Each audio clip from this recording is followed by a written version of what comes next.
Mike, let's begin with Notre Dame offering 2 new recruits. Darren, it's been this kind of thing for the past couple months where we know Notre Dame's going after some guys at different spots, and you don't know exactly who. We've talked about. I really don't like teasing. Oh, there's mystery recruits out there for Notre Dame, but now there's no secrets. We know who Notre Dame's going after, and I kind of talked about this. There's going to be a receiver, and there's going to be a running back that we're going to learn about, and we did this past Friday. Antoine Parham is a 6'4", 200-pound wide receiver. He plays at Monarch High School in Coconut Creek, Florida. That's down in the southern part of the state. And this is big time competitive ball. Like, this is the top. I mean, South Florida is like, you can make an argument that, Broward and Dade counties are like the best for high school football in America in just terms of pound for pound talent. Is just littered all over. So you have Parham, a Tulane commit since June. But listen, Notre Dame cast a wide net at the wide receiver position for this 2025 cycle when they struck out on their targets over the summer. They went to reevaluate the board. They did so in August. They landed Antavius Richardson. They offered, I think, like 3 receivers back in August. They landed Antavius Richardson from Georgia, and they didn't get Jalen Cooper from SMU, so we knew Notre Dame was going to take another wide receiver. Antoine Parham's the guy that they are now targeting, zeroing in on. He's going to take an official visit this weekend for the Florida State game.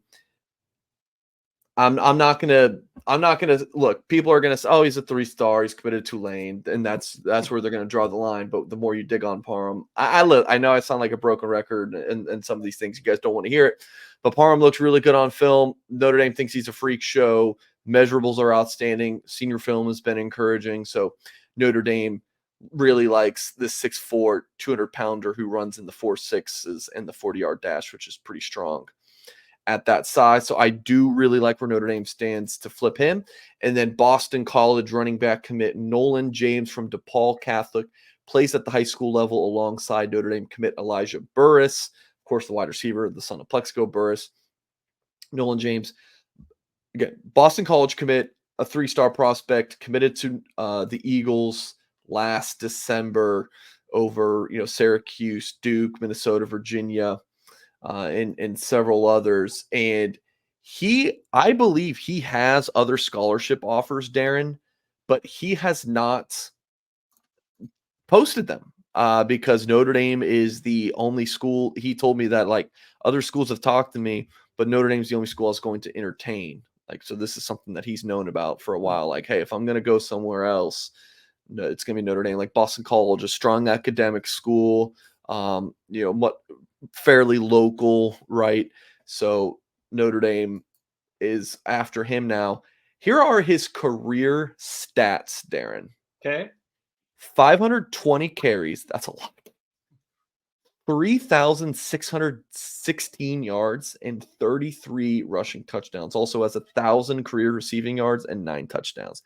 That is outstanding production. You're not going to get much better production than that. So the last time Notre Dame went late into New Jersey to land a running back prospect, Audric Estime worked pretty well. I'm not saying that Nolan James is going to have Audric Estime production, but for this to be your late running back get, if Notre Dame's able to flip him from Boston College, like I expect they will, and I did log a prediction for that to occur, this would be a fantastic get for Notre Dame.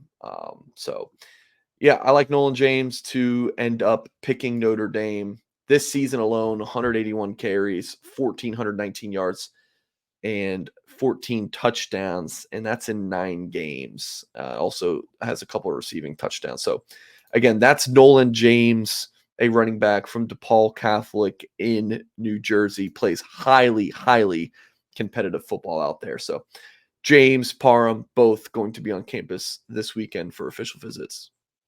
I want to ask you a couple of questions about this weekend. Notre Dame is hosting Florida State. We anticipated this being the big recruiting weekend, but Florida State is 1-8. Has it changed the intensity of this weekend? Yeah, it hasn't. Notre Dame's recruiting and coaching staff have just done such a good job in pushing this weekend for so long because, as we've talked about a lot, Darren, this is Notre Dame's only night game of the year. And even if Florida State's down, it's still Florida State. So this is the date on the calendar that these kids have been circling. Notre Dame's been pushing it hard. And this is just when the prospects are getting up to campus. And I'm going to write about this later this week at blueandgold.com. Like, I'm not going to be able to like rank it specifically on where this is compared to other recruiting events, weekends, whatever you want to call it, in the past 5 years that I've been covering Notre Dame. I'm not going to sit and rank it. It's going to take me all day, and it's kind of a futile assignment. But in terms of the amount of big time prospects plus the importance of, Darren, usually these late fall visits, or like the game day weekends, it's a lot of the future, right? The high school juniors. That's a lot of that. Even some sophomores and freshmen. And then the seniors, it's your commits and maybe one or two guys that you're taking a swing at late. This year, it's hugely, hugely important, Darren. I mean, Notre Dame has to have a big recruiting week. Like, they have to land some of these prospects who they're hosting. They have 4 official visitors, a bunch of commits, targets in the 25 class unofficially visiting. It's a huge deal this weekend for Notre Dame. Can you name drop a little bit? Let's do that. So I'm going to give 5 of the biggest targets, and there's like a 5-star caliber kid in the 2026 class we're not even going to talk about in this video. That's just how huge this weekend is. Madden Faremo, this one is huge. Last week, we started to hear from sources close to Faremo, the top 100 overall player, big-time linebacker from Southern California, that he was looking at visiting for the Florida State weekend. We were like, that would be massive. It was big when he visited for the Louisville game at the end of September, coming from Southern California on an unofficial visit, not an easy trip to make. We were like, is he really going to make it again? Faremo it's a big deal. He's also expected to visit Texas this month. The Longhorns and the Washington Huskies have kind of remained factors in this recruitment, but it seemed like Notre Dame and USC are at the top of his recruitment. Notre Dame trending up on the field, USC trending down. He's going to visit Notre Dame versus USC. So it might be like, I don't know if he's going to have made a decision by the end of the month when those two teams play, but if he hasn't, Notre Dame goes to the Coliseum and beats up on the Trojans. You would like Notre Dame's chances even more for Matt Faremo, and I do believe the Irish end up getting him. Here's a flip target. Derek Meadows, the LSU wide receiver commit, top 100 overall player, committed to the Tigers over Notre Dame, Alabama, and Michigan over the summer. Huge loss for Notre Dame at the time, but we told you then Notre Dame's going to keep recruiting them. They're getting them on campus this weekend for the game against the Seminoles, and Notre Dame continues to be optimistic that they're going to be able to pull off this flip. We will see if that happens. Michigan is getting more involved, and he was just there this past weekend up in Ann Arbor. But yeah, committed to LSU. I don't know if he's going to flip to Notre Dame, Darren, but I think there's more than a puncher's chance for Notre Dame to get this done. Derek Meadows has been he's been like the top target at the receiver position, on offense, the class. Like, this is a really big deal for Notre Dame to get him back. Andrew Olesh is a Michigan tight end commit, taking an official visit to Notre Dame this weekend. He's from Pennsylvania. He's looking around Oregon, Penn State, Alabama, getting to Notre Dame this weekend for an official visit.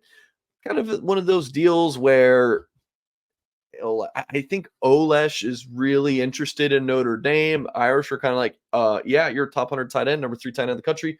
We'll definitely have you for campus. So I think this is kind of like a first date kind of thing, Darren. Like, the two parties are getting to know each other. So if all goes well this weekend, we could see Notre Dame becoming a bigger factor in his recruitment. Nathaniel Owusu Boateng from IMG Academy, the younger brother of Jeremiah Owusu-Koramoah.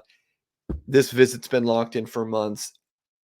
Top 100 overall, or just outside the top 100 according to the On3 industry ranking. Rivals has him as a 5-star prospect.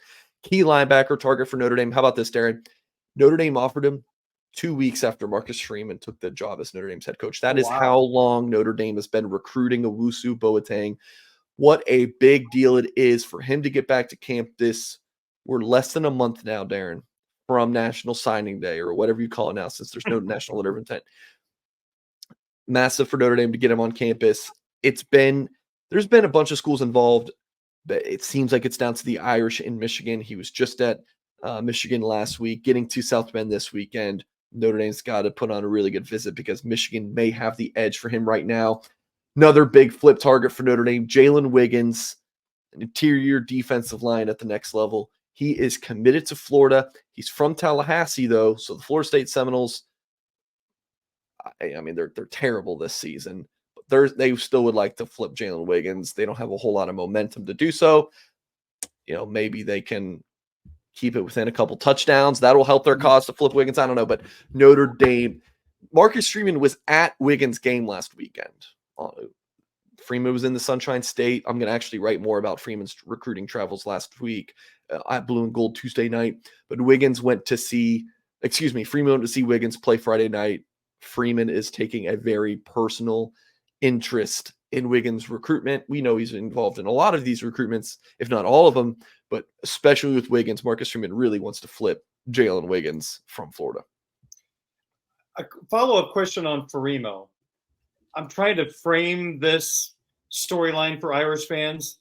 If Farimo picks Notre Dame, would it have the same impact and buzz like Viliama Asa last year? Yes. Yeah, 100%.